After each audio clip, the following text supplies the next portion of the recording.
বেনজির আহমেদ গ্রেপ্তার হয়েছেন, এখনও পরিষ্কার না আপনারা যেটা বলছেন যে কোন মামলায় গ্রেপ্তার হয়েছেন। আমার বিষয় যে আসলে ফেরত আনা, যেটা আপনার দাবি করছেন ফেরত আনার বিষয়টি, বাংলাদেশে যে এখন পর্যন্ত ইতিহাস এই ধরনের যদি হাই প্রোফাইল মানুষদের ফেরত নিয়ে আসা, এটা আসলে কতটা বাস্তবসম্মত বা হয় বা আপনারা আশাবাদী? না, এটা তো হয়, আমরা তো হয়তো বললাম যে আগে তো আমরা এটা দেখিনি, যা না দেখার কারণে যেটা হয়েছে যে এই যে সবাই খুশি হয়, সবাই প্রশ্রয় পায়, মনে করে আমি কোনো রকম সরি বিদেশে টাকা পাচার করে ফেললে এবং সেই টাকাটা আমি পরবর্তীতে পালিয়ে গিয়ে সেখানে আমি খুব দেদারসে আরামসে সেটা ভোগ করব। সেটা কিন্তু আমরা এই যে মইনু আহমেদকে আমি দেখে এসেছি যে আমেরিকায়, তারপরে আরও অন্যান্যদের নাম শোনা যাচ্ছে।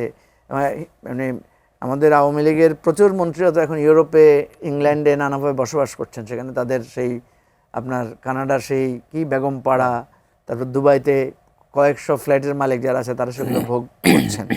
কথা হচ্ছে আমাদের যেহেতু আইন আছে সুনির্দিষ্ট, বন্দি প্রত্যর্পণ আইন আছে বিভিন্ন দেশের সাথে, সেগুলোকে কাজে লাগানো, ইন্টারপোলের মাধ্যমে যে কনভারসেশনটা হয়েছে, কানেক্টিভিটিটা হয়েছে, সেটার মাধ্যমে আমি মনে করি এটা করতে হবে। আর সেটা যদি করা না হয়, বিশেষ করে আমি বলবো যে এই সরকার, সাধারণত একটা সরকার কি করে, বিরোধী দলের বাধার কারণে অনেক কাজ করতে পারে না।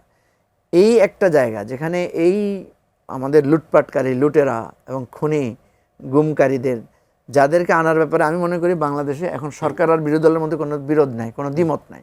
সুতরাং এটা যদি আনা না যায় তাহলে এটা কিন্তু একটা বিরাট ব্যর্থতা হিসেবে আমাদের পরিগণিত হবে। ইন্টারন্যাশনালি কমিউনিকেশন করে এই জিনিসগুলো করতে হবে। আর যেহেতু জাতিসংঘ এখানে কনসার্ন এবং এই রিপোর্টগুলো ইন্টারন্যাশনালি বিভিন্ন জায়গায় এসেছে কিন্তু, সো আমি মনে করি এটা আমাদের একটা হাই প্রোফাইল কমিউনিকেশন লাগবে, সরকারকে এটাকে প্রায়োরিটি দিতে হবে। অন্তত এই মাস্টার মাইন্ড যারা ছিল এদেরকে বিচারের আওতায় অবশ্যই দ্রুত আনতে হবে।